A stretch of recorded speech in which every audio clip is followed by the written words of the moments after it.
नमस्कार। तो आज श्रद्धांजलि मुलायम सिंह यादव को। हमारे बीच वो आज नहीं रहे।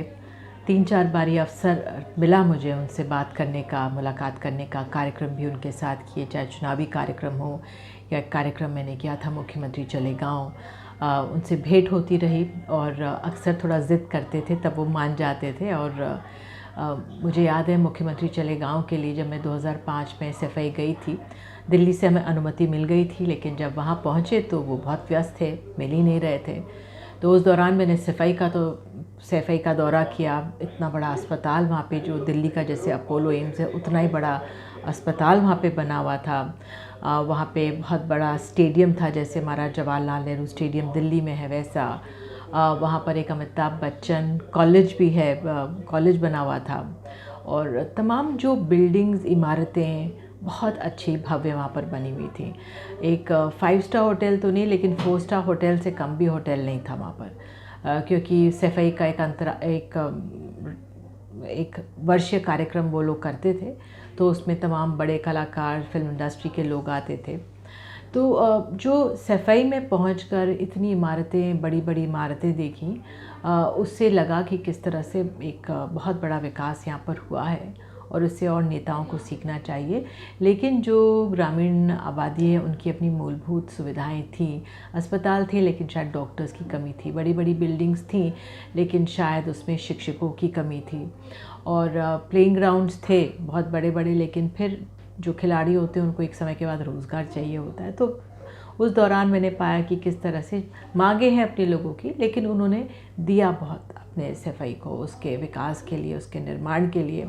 और जब से अमर सिंह जुड़ गए थे तो तब एक वार्षिक कार्यक्रम होता था, और उनके 3 बार मुलायम सिंह यादव मुख्यमंत्री रहे, 8 बार वो विधानसभा के लिए चुने गए, 7 बार लोकसभा के लिए चुने गए।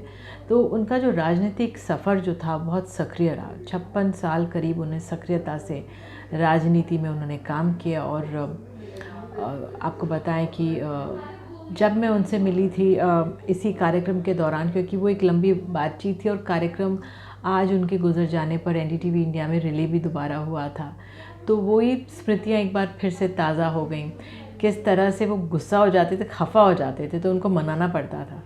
तो मैं वहाँ पे पहुँच तो गई थी कार्यक्रम के लिए, लेकिन वो समय नहीं मिल रहा था कि कब हम पहुँचेंगे स्टेडियम और कब रिकॉर्ड करेंगे। तो कभी वो कहीं जा रहे थे मिलने, कभी कहीं, तो मुझे आखिरकार जाके मैं गाड़ी के सामने खड़ी हो गई थी, उनका काफ़िले को रोका था, और तब जाके वो मान गए थे, अरे आओ, चलो आओ, मान गए। और फिर उसके बाद हमने कार्यक्रम रिकॉर्ड किया था, और रिकॉर्डिंग के दौरान भी मेरी पूरी कोशिश थी कि वो खफा ना हो जाए। और बाद में हमने उनको खुश करने के लिए फाग, जो लोकल वहाँ पे गीत होते हैं, उसका आयोजन किया था कि वो खुश हो जाएं अंत में, और वही हमारी चेष्टा थी। तो बहरहाल सवाल कई थे जो हमने उनसे किए थे, जिनका उन्होंने बखूबी जवाब भी दिया और उन्होंने समस्याओं का निवारण भी किया। क्योंकि जिस तरह से एक महिला आई, उसने कहा कि, मैंने कहा इतना बड़ा भव्य अस्पताल है लेकिन उसको इलाज के लिए कहीं और जाना पड़ रहा था, डॉक्टर नहीं थे, डॉक्टर्स ने बोला बड़े शहर में जाकर आइए, फिर यहाँ पे SFI में आइए। तो उन्होंने तुरंत डॉक्टर को बुलवाया, उसका इलाज करवाया। जो प्राथमिक स्कूल है वहाँ पे किस तरह से जो खाना बच्चों को मिड डे मील मिलता है उसकी क्वालिटी अच्छी नहीं थी, तो उन्होंने उस पर भी तुरंत कार्य करने की बात की। हालांकि जब हम तमाम खामियां गिना रहे थे तो वो थोड़ा सा उनको लग रहा था ये तो खामियां ही गिनाई जा रही हैं। बहरहाल थोड़ा यही था, एक बुज़ुर्ग की तरह उनके आदर सम्मान के साथ हमने वो कार्यक्रम किया था, और बहुत अच्छा लगता था उनसे मिलकर। और एक जिस तरह से कहें, एक युग का अंतर हुआ है उत्तर प्रदेश की राजनीति में। वाकई में आज का दिन समाजवादी पार्टी के नेताओं के लिए, कार्यकर्ताओं के लिए बहुत तकलीफ़देह होगा।